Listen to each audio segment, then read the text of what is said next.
في راديو زهرة. تعالوا نرجع الزمن الجميل مع حكايات ستي. كان في بيت مش كبير، يمكن حتى صغير على عددنا، بس إحنا كنا بنحس إنه أوسع من الدنيا كلها. ده كان بيت ستي، مش بيت الطفولة بس، لأ، ده كان الحضن اللي ما بيروحش من القلب. كان أول ما رجلي تلمس بلاطة كنت بحس بأمان، كأني دخلت جوه قلبي. الباب الخشبي اللي دايماً بيزيق وهو بيتفتح ما كانش في يوم عيب صوته، بالعكس كنا بنعرف إنه بيقول لنا اتفضلوا البيت نور. أول ما تدخل تلاقي السجادة اللي مهترية من كتر المشي، بس ستي كانت دايماً تقول الحاجة اللي ليها عشرة ما تترميش. وكان في الركن الكرسي الهزاز اللي كانت تقعد عليه ستي تحكي وتسبح وتحكي تاني، وكأن الكرسي ده حافظ السر وأدعية الأيام الصعبة.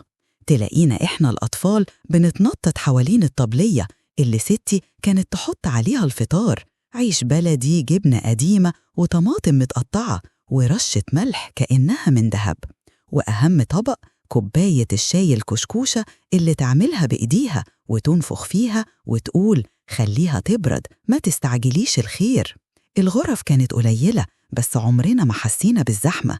كان في سرير حديد قديم بيزيق كل ما حد يتحرك، والشباك بيطل على شارع هادي تسمع منه صوت البائعين الصبح والولاد في الفسحة، والمغرب صوت الأذان اللي يدخل مع ريحة الطبيخ. ريحة طبيخ ستي كانت تطلع من آخر الشارع كأنها بتنادي علينا من أول اليوم، اللي جعان البيت بيشبعك مش الأكل. ولما الشمس تغيب كنا نقعد حواليها نسمع حكاياتها عن زمان، عن جدي الله يرحمه، عن الفرح اللي اتعمل في الصالون، عن الجارة اللي كانت تديها سكر وهي ترد بعيش بلدي سخن. تحكي وتضحك وتدمع، وساعات تسكت وتبص في الفراغ وتقول اللي راح ما بيرجعش، بس الذكرى ما بتموتش. وأنا كنت أفضل بصلها ومش عايزة اللحظة تخلص، مش عايزة أخرج من بيتها، مش عايزة أرجع بيتنا، مش عايزة أنام في سريري من غير ما شم ريحة المخدة بتاعتها اللي كانت دايماً دافية حتى في عز الشتاء.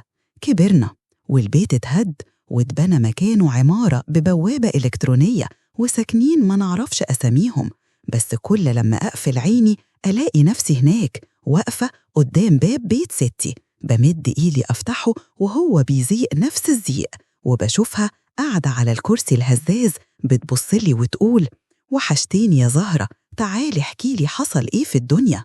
وأنا كل مرة بحكي وبعيط وبفتكر إن البيت ده مش مجرد بيت، ده كان وطن صغير بحب كبير، واللي سكن في قلب ستي عمره ما غاب.